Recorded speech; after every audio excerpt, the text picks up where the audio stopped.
Hey everyone, welcome back to How to Wave.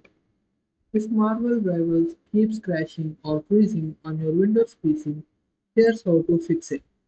First, make sure your system meets the game's minimum requirements.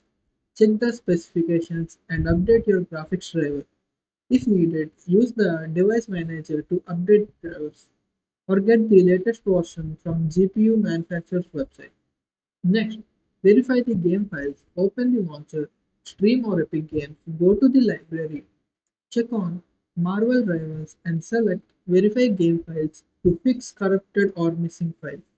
If the issue persists, adjust the game's graphics settings, launch Marvel Rivals, go to the settings and lower graphics or disable resource intensive features like anti-aliasing.